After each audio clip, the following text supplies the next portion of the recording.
I was working at one of the best law firms in Texas doing mergers and acquisitions, helping big, boring companies buy other big, boring companies. 30 days into that job, I had a panic attack on the way to work. I thought I was having a heart attack. That opened me up to a question. It just solidified for me that I was doing the wrong thing. Startups with Stu is a podcast for anyone living or wanting to live the startup life, either as a founder or a team member. Your host, Stuart Draper, was a 9-time Inc. 5000 honoree before age 40. This show dives deep into the exhilarating world of entrepreneurship with guests that are seeking advice from Stu for their startup or business owners that want to share their entrepreneurial journey. Listeners always walk away with actionable ideas of what to do to take their startup to the moon. Startup life can feel like a roller coaster ride. And with Startups with Stu, you're likely to turn your roller coaster ride into a rocket ship ride. Get ready to uncover the secrets to startup success from visionary founders and savvy investors who've transformed groundbreaking ideas into thriving ventures. One of the reasons I do my show is because I want to help founders and people that like to invest in founders. I'm trying to create a community that is the ideal community for what I needed 10, 15 years ago. As a young founder, it is hard to find the right mentors and money. And so what I've put together with Startups with Stu is a lot of great content that will help you. And for free, you can always come and listen to the Startups with Stu podcast. I hope you know that. I want to invite those that are listening, whether you be an angel investor, a VC, a private equity guy, whether you are a founder that's bootstrapping or a founder that's raising money, or a founder or a small business owner that's already kind of like figured some things out, but is kind of stuck in a rut. I want to invite you to my Startups with Stu retreats. These are paid events. You have to apply to attend. Not everyone gets in, but they are a blast. First and foremost, we have fun. And second, they are game changer for your business. They are worth the investment to attend. Go to startupswithstu.com/retreats, or just go to startupswithstu.com and find the retreats tab and learn more. Apply and see if we can get you into the next retreat. We have one coming up August 20th through the 22nd, and another one coming up September 8th through the 10th. So if you're into the outdoors, especially this is for you. We're in Island Park, Idaho. It's right by Yellowstone National Park. You spend some extra days, go to Jackson, take a break from the day-to-day grind.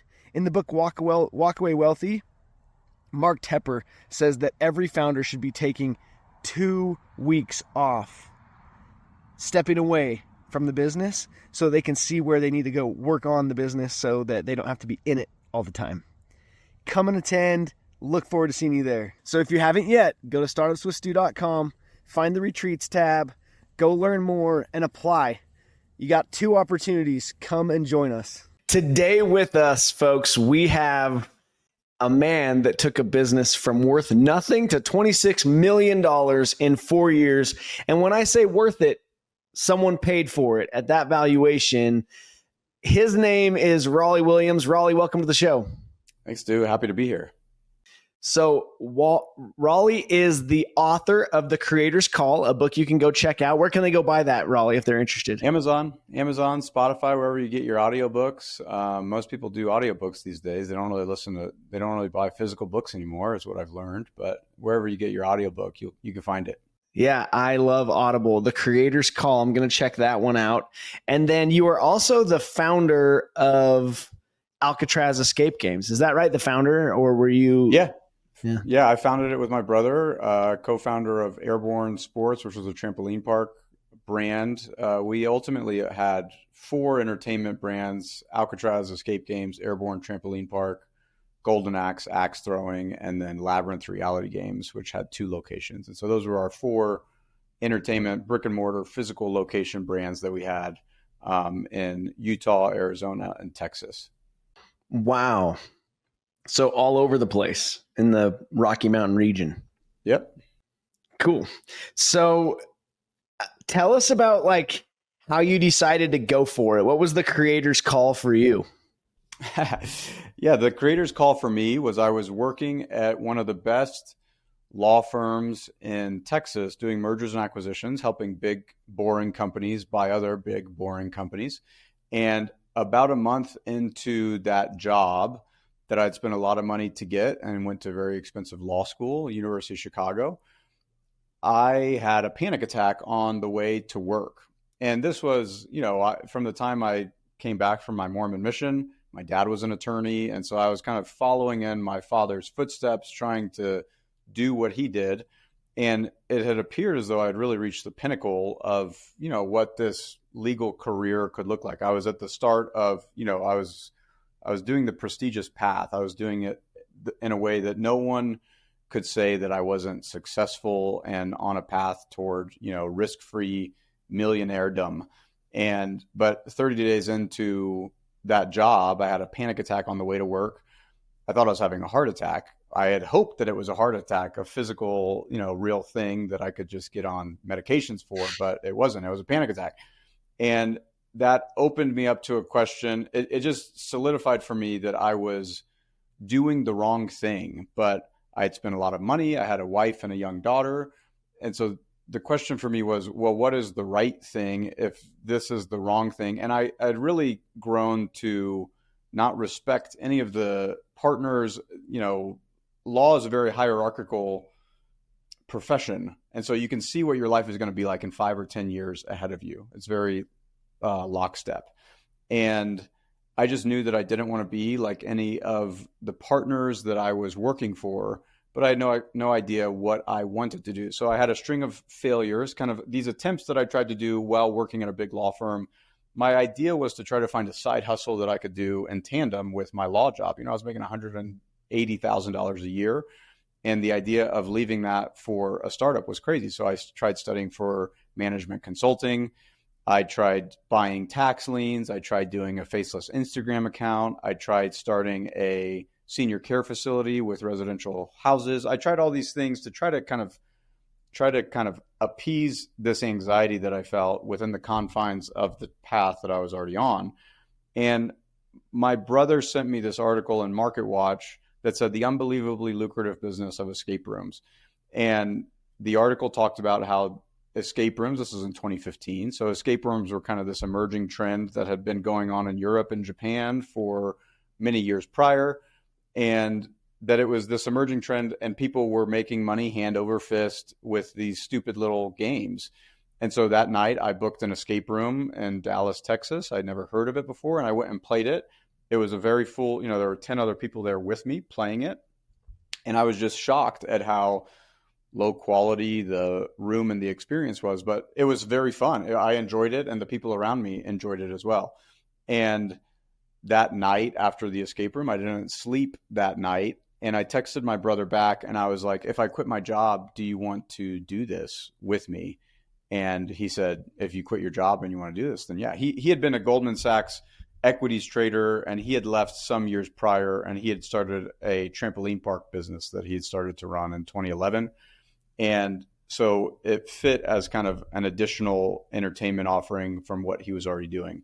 And so that was kind of the start. It was the first time that I had come across an idea that had some inner pulling on me. Everything that I had tried prior to that, the senior care, all of those seemed like money-making ventures that I could arbitrage. It was just some way to try to make some money external to the job that I had. And this was the first time where I was like, I don't care how much money I make. I just have to go for this. I have to follow this thing. And even if I make 85 grand a year for the rest of my life, I will at least be able to say that I'm an entrepreneur, and I will quit talking about becoming an entrepreneur one day. I'll at least be one. And even if I never get rich from it, that will be a journey well worth going on. And for the first little bit, it looked very clearly as though I was not going to get rich from it because it did not do well for some period of time, 2 years, where we moved in with my in-laws. We moved into my wife's parents' basement. I had a 2-year-old, and we went from making $100,000 a year to zero, and went from kind of being at the pinnacle of the well-trodden path to the very basement of a pathless path. And so that's how it all started. That's how it began. So, okay, that you have this panic attack, and that's like a really humbling moment, right? Because all of a sudden you're like, wait, I can't handle the load. Like, what's wrong with me? I can't handle this. It's got me in the hospital. Like, what's going on, right? But you had an aha moment in that same humbling experience of like, I just am not where I need to be, and I'm going to go figure that out. I knew that I was practicing law to please my father. I wanted his approval, and so I went to a better law school than he did. I did better academically than he did, and I had this moment where I thought, one day my dad's going to die, and if I'm a partner at a big law firm, and at his funeral when I'm 45 or 55, I will have the question, what have I done with my life? Because I have spent all this time trying to please this guy who's in the ground now. And what will I do then? What will I do when I'm a partner at a big firm and the people that I've been trying to impress are dead? And that question just created a lot of anxiety for me, because it was a question that I didn't have the answer to. And it's a question that there is no intellectual answer to. It's a question that begins the experience of trying to find that answer. Yeah. And it's a jump into the unknown. It reminds me of the soul searching book, How Will You Measure Your Life by Clayton Christensen. If you haven't folks read that book, that's a must listen or must read. But you go from, hey, dad's going to be really proud of me, I'm doing the path, right? To I'm in my in-laws' basement, or at their house anyway. And it's like, how did you handle that pressure, that feeling of like, I'm not measuring up? Or did you feel like, no, I'm actually super proud, and he was super proud that you were willing and able to go for it? No, he was not proud. When I told him that I was quitting law, he told me that I was throwing my life away, and we didn't speak for many years after that. 2 years. Okay. We didn't have a conversation. Holy cow. And so he was very disappointed in my decision making, and he made he was very direct. No qualms about that. His opinion about how I was living my life. And so I would say for the first 3 months, there's kind of this excitement of I'm doing my own thing, I'm starting my own business. And then 3 months later, the reality kind of sets in, of the grind of the journey. And it's really, I would say, How Will You Measure Your Life is a great book, because that kind of helps you focus on, don't trade your soul for a salary and live an ethical life and all of those things. I found the best arc of what I've experienced in entrepreneurship to be Joseph Campbell's work in The Hero's Journey. And that's what the quote behind me that says, "The cave you fear to enter holds the treasure that you seek," because that is a roadmap to how to navigate the unknown. And when you go on a hero's journey, it is an adventure through hell, is really what it is. Yeah. And so much content, so much that happens on social media is kind of this glorification of the entrepreneurial journey that and you get to see it. You get to see the beginning, the middle, and the end. And we tend to think of it as this very clean process.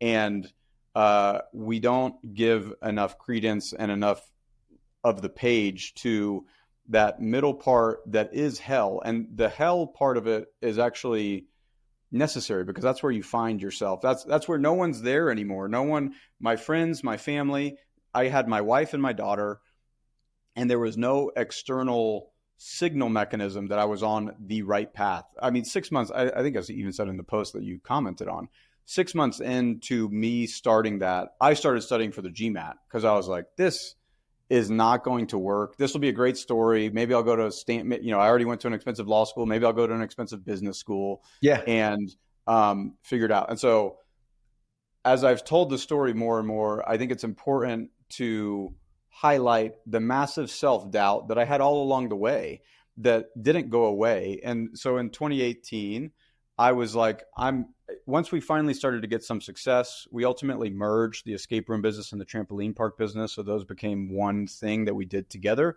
And then in 2018, we were making over $1 million a year in profit.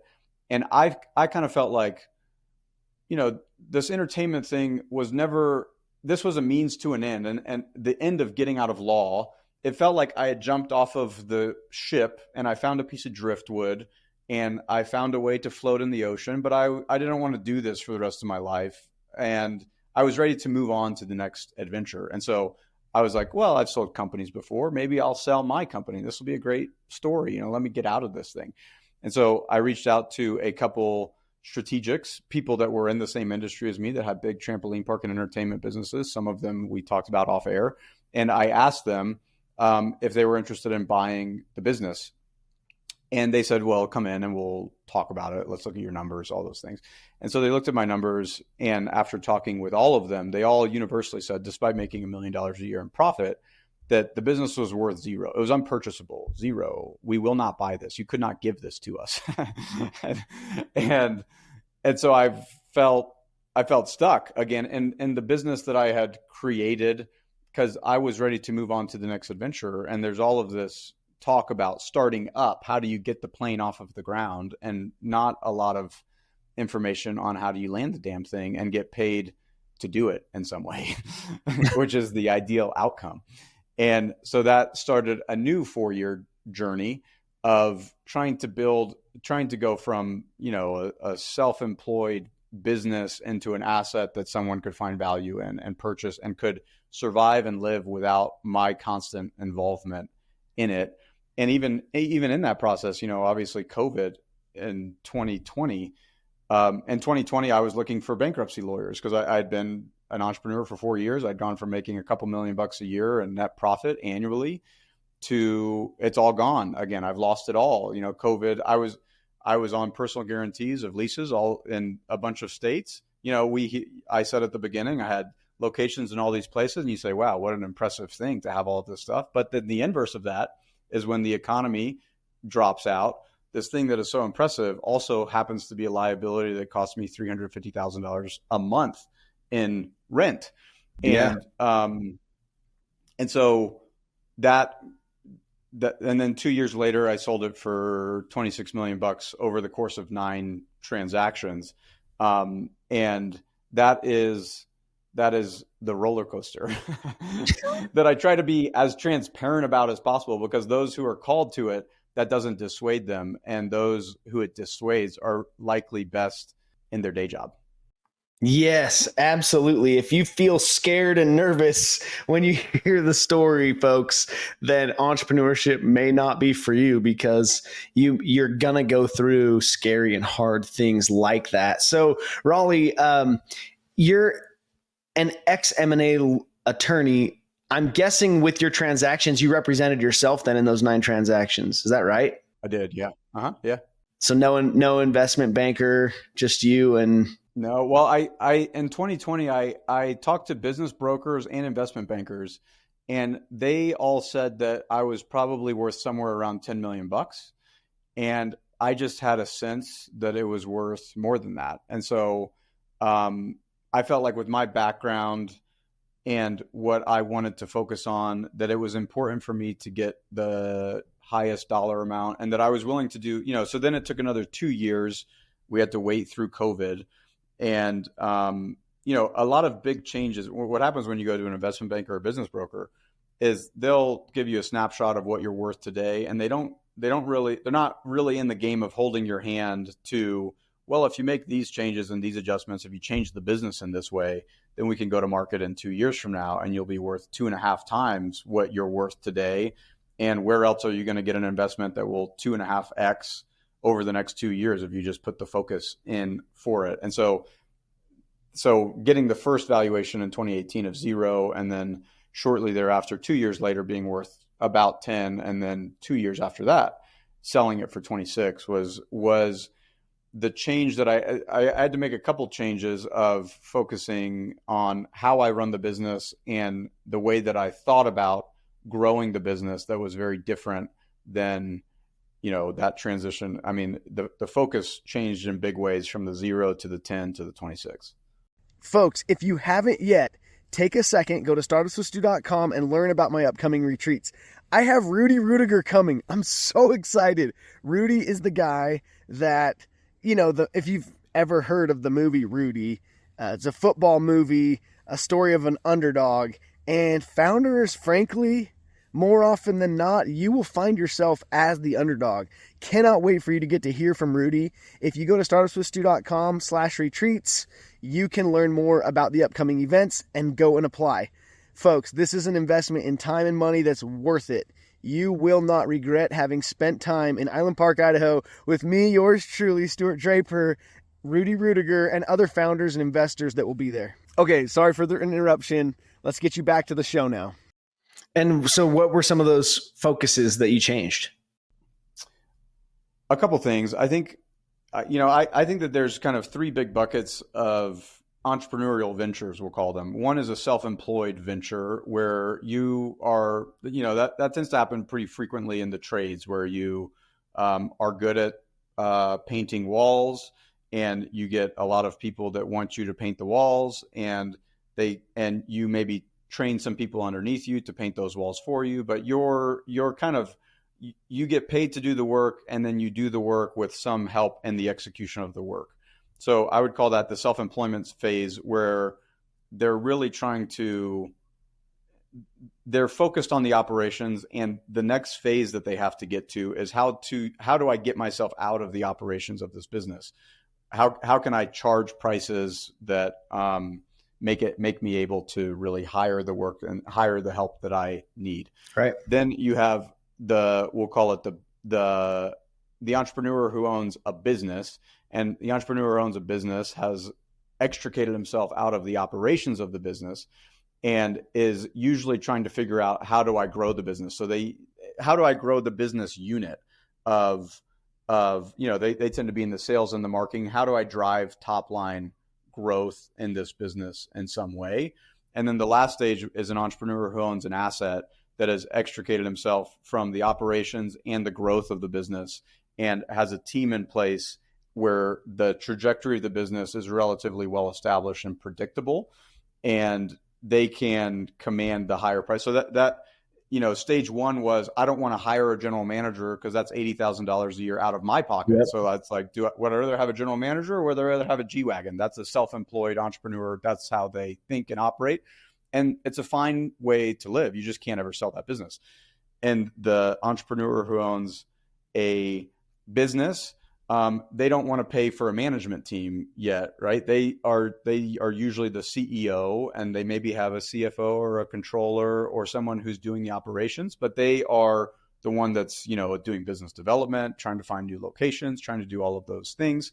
And then the last stage is, and the hard part for the business owner, for the entrepreneur who owns a business, is they have so much of their ego tied up in how that business does that they're scared, what will I do with my life if I'm not coming into the office every single day? And so it almost never tends to be what's best for the business. It's that they don't want to be at home with their wife nagging them that they leave their socks on the ground. And so they like going into the office, and they like working on the business, and they like running it, but they end up being an impediment to how the buyer can see how the business will do without them. And then the last stage, where the business is an asset, just like any piece of real estate. Real estate is probably the best analogy, where you have the fix and flipper where they're doing the actual flips themselves. And then you have the guy who doesn't want to outsource the management of the asset because they don't want to pay the 8 or the 10% management fee. And then you have the guy who has the asset that can pay for the management of it and also the going forward growth of it.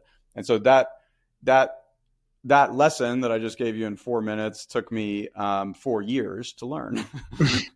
and what is the focus, and how do you go from stage to stage to stage? Because each of those stages require a refinement in what is the product, who is the customer, who do we serve, how do we serve them? You have to get tighter, because the entrepreneur who owns a business, they tend to be a hero with 1,000 slaves, and they can do a lot of things. If you get a customer that says, hey, we want this and this custom way to paint this wall, you can say, well, yeah, I can do that. I can be flexible, right? And so you don't have boundaries in terms of what the product offering is. Mm-hmm. And so it's a good way to start. It's like, I say, like, usually what frees you at one level of the game imprisons you in the next level of the game. And you have to learn to continue to, use a different playbook than the one that worked prior. So you guys, Raleigh just taught us so many important lessons. I hope you were paying attention. One of the things that for me, I really liked that you said is what took me 4 minutes to tell you took me 4 years to learn. On the show Startups with Stu, my tagline is taking your startup to the moon. And on the show, we talk about, we get to hear stories of people that have taken their startup to the moon. Other times we talk about people who, we talk with founders that are in the trenches. They're working on it. They're trying to get there. If you keep tuning into the show, you guys, I promise you can get out of 4 minutes what takes others 4 years. Tune in and listen to mentors and founders like Raleigh who've been there and done that, who can relate with you and you can relate with them. And you will find that this will leapfrog your business. You will, in what would have taken you 4 or 5 years, you can do in one when you take these nuggets and apply them into your business. One of the things that Raleigh did really well is he started thinking about what was going to build the most value in his business, thinking about the end from the beginning a little bit, like what's going to work that the next buyer will want. He mentioned the term earlier, strategics. So for M&A attorneys, that's an easy term. Everyone gets it, right? Strategics, for those listening that don't understand, that's a strategic buyer, meaning if you're in the trampoline space, a bigger trampoline business is a strategic buyer of a smaller trampoline business, as an example. And there are private equity groups that will also buy trampoline parks, and they'll compete on price. The strategic buyer, they have to have what's called a build versus buy discussion. And I think when Raleigh says that his business wasn't worth a lot in 2018, those strategic buyers, they probably had a good discussion with themselves around like, can we just build what Raleigh has ourselves? Right. Or do we need to buy Raleigh in order to get what Raleigh has?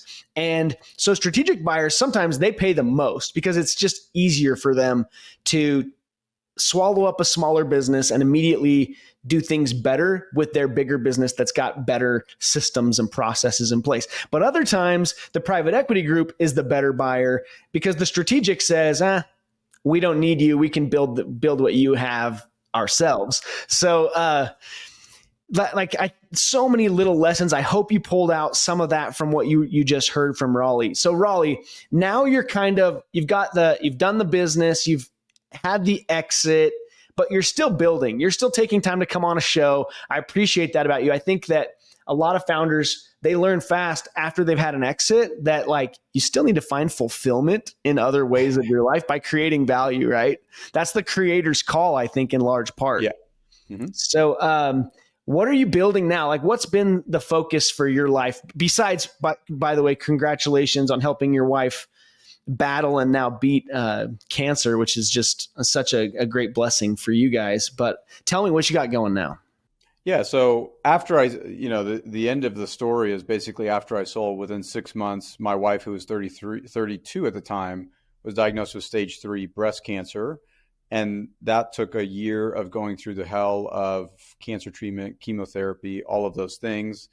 And then a year after that, it came back as stage 4 terminal cancer. And we have, today we have an 11-year-old and 2 7-year-olds. So I have 3 relatively young kids. And going through that experience of, again, I would say it mimics the big law experience where I thought that I had reached the pinnacle of what entrepreneurship is, which should be a more kind of free-ranging new world where we're not confined by the conventions of big law and, corporate practice. And so reaching the pinnacle and then in very short order being thrown into the valley floor. And what freed me from that first time was work. When I wanted to become a successful entrepreneur and I was in the valley floor of I have no money, how do I provide for my physical needs, and how can I find some work that doesn't give me a panic attack to get in? Working was the answer to that question. I'm going to grind this thing out. I will crush this thing. I will work for 18 hours a day. I will outwork everyone, even if I'm working on a stupid opportunity like building little stupid escape rooms. I have there's nothing sexy or cool about it. It was a dumb little carnival game. And so work was the answer there. When my wife got breast cancer, I tried to apply the same strategy. I'm going to work. I'm going to use work, my work ethic, to outwork this cancer thing. And that was the exact wrong answer. That almost led to our divorce, the destruction of our marriage, our family unit. It also almost led to the destruction of myself. I was more suicidal than I ever had been. And my wife, ultimately checked into a rehab facility 2 years into the cancer journey because she herself was suicidal through the drugs that she was taking through the standard process. And so in that dark phase, I decided that that writing a book which was not an economic endeavor in any way. It was a practice that I used to do as a child. As a 9 or a 10-year-old, I grew up with a speech impediment. I couldn't say my R's. And so my name was Raleigh Williams. And I used to write love letters to girls in elementary school. And I had totally forgotten that was something that I used to do until cancer. And I couldn't articulate what I was feeling because I had spent so many years I'd spent so many years betting on the idea that if I just achieved enough, I would feel good enough, that I would feel a certain way. And it just kept not happening for me. And so writing the book, The Creator's Call, the question that I wanted to ask myself was a question that a lot of people, especially business guys, they tend to write books documenting a process that they know very well. That's actually what I started trying to do. I was like, Alex Hormozy just wrote a book on $100 million offers. I'm going to write a book on how to actually sell the business, and it's going to crush it. I'm going to get all these entrepreneurs that want to work with me. And this will be how I start a private equity fund and I start investing. I'll get all the deal flow and figure out the capital piece. That was the idea for writing a book. And I got like 50 pages into that book. And I'm like, I can't. One of the signaling mechanisms that I've learned to pay attention to in my life is once I get bored on something, I know I have a 3 or 6 month time horizon to I got to figure something. I either need to bring a partner in. I need to do something different than what I'm doing because that boredom will only grow and lead and, ultimately grow into a panic attack, which I experienced. And so I read this quote from a French author that said, the only book that's worth writing is the book that you're scared to write, the book that makes the author bleed in the writing of it. And so I was trying to write a book about something that I knew, that made me look good, that made me look smart. Oh, this great guy that, did all these entrepreneurial things and is very successful. That's the book that I wanted to write. It just happened to not be the book that I was able to write. And so I said, well, how about I explore a question that I have no idea what the answer is? And the question was, how the hell do you find what your purpose is in life? How do you find what your personal, what your individual, how do you find the work that you feel like it's just clicking for you? Because I had gone from big law to entrepreneurship and I'd felt, and everything that I tried to start after selling the business it didn't feel like it was working. And even while I was running the escape room business and the entertainment business, most of that time didn't feel like it was really clicking in the way that I had hoped that it would.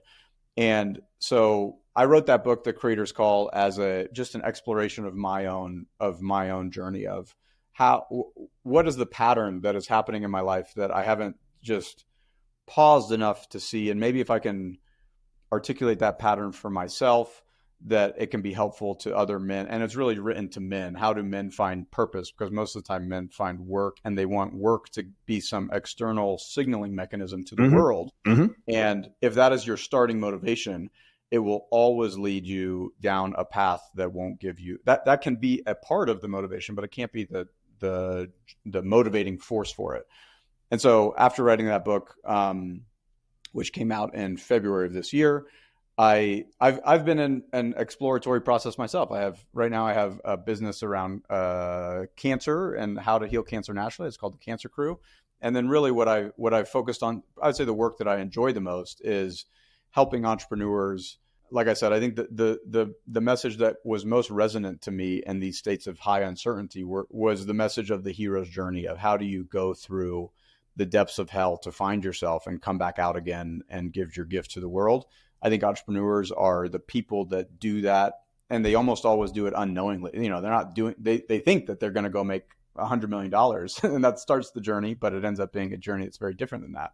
And so I enjoy with exitOS is the exitOS.io is the how do you start building your business so that way if you want to leave it at some point you can, and it can actually give you the freedom that we all get into entrepreneurship to try to have, but often get trapped in the business itself, and we don't have the freedom that we thought that we would have. Yeah. exitOS.io. I'm going to have to go check that out. The OS is an exit operating system is a cool concept, and I'm excited to go check that out. I also find the title, The Creator's Call, so cool because to me, there's like this personal, I'm a creator call that I have to go and fulfill what I'm meant to create. And then there's this call from God style thought process that you could also approach with the book, with the title, The Creator's Call. I haven't read it, folks, so I don't even know yet, but I can't wait to go pick it up now. And I'm, because I think that for a lot of the founders that I've had on my show, Raleigh, they feel called by God. It's more than just a calling from, for themselves or from the universe. Like they feel like the reason it's worked out, or the reason they're trying to make it work out, is because they really feel like this is what God wants them to do. And that's something that for me gave me so much purpose and meaning. It made it so work wasn't work. Work was just fun. I would wake up anxious to go about the work that I had to do because I felt like I was doing exactly what I was put on the earth to do. And that's a really neat feeling, isn't it? Yeah. And the interesting thing for me in the writing of the book, and I talk about my own journey and then great creators from spiritual movements to business movements, is this idea, and it partially depends on what your original, how God, the foundation that was placed in you as a child of who God is and how God interacts and how it should feel to follow God.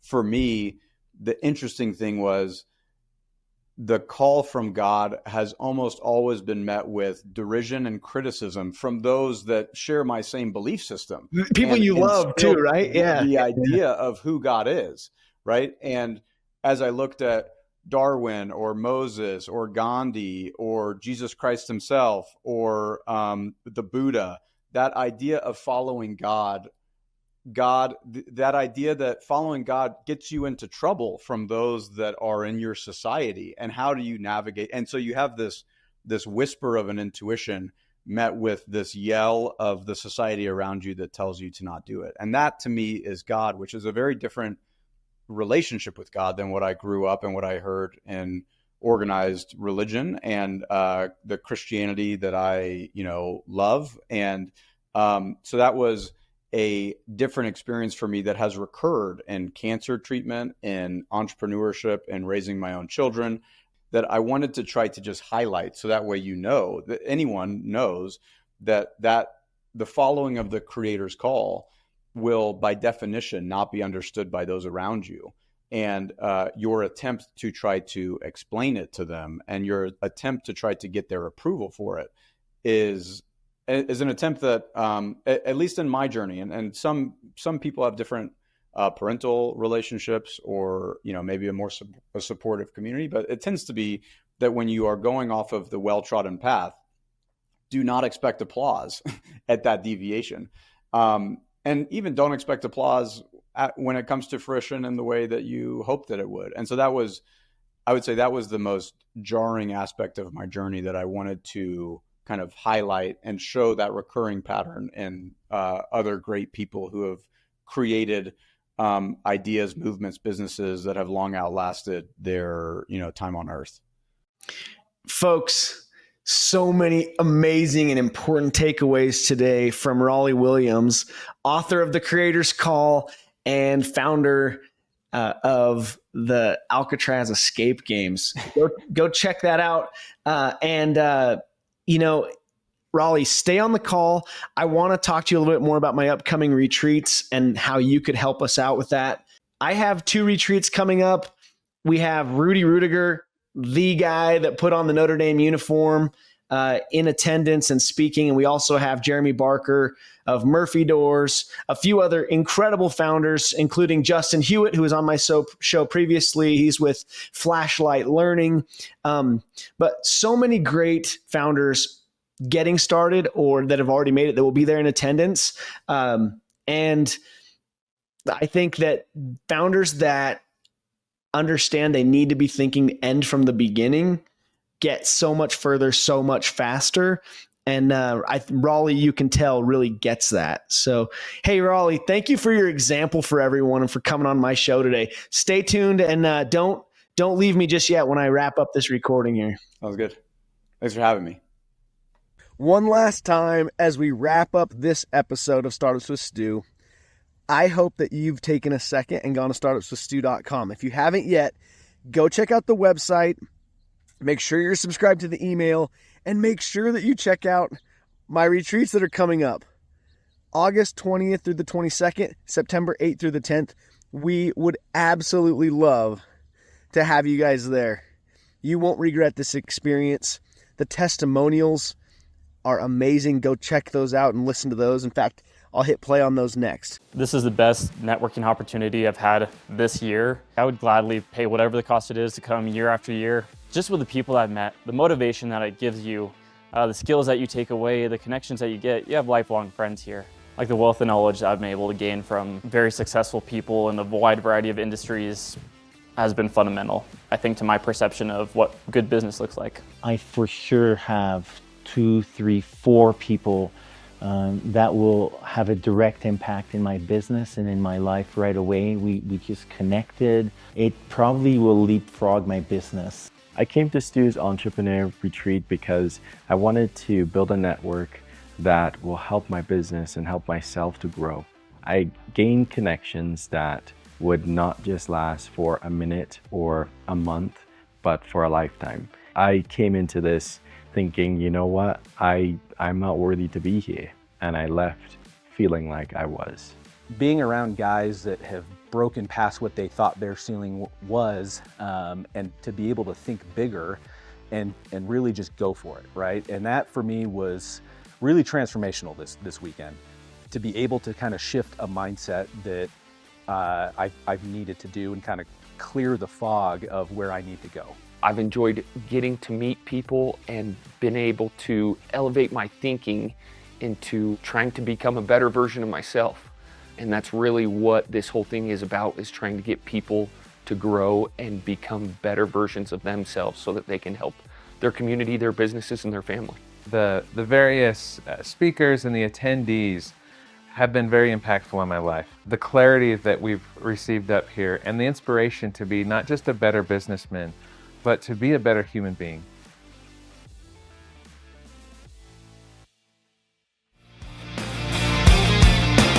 Thanks for joining me on Startups with Stu. We have big goals to help millions of entrepreneurs. If you enjoyed this show, please take a minute to share it with someone else that needs to hear it, or leave a review. Remember, success is within reach for those who dare to dream big and take action. Until next time, keep pushing forward on your entrepreneurial journey.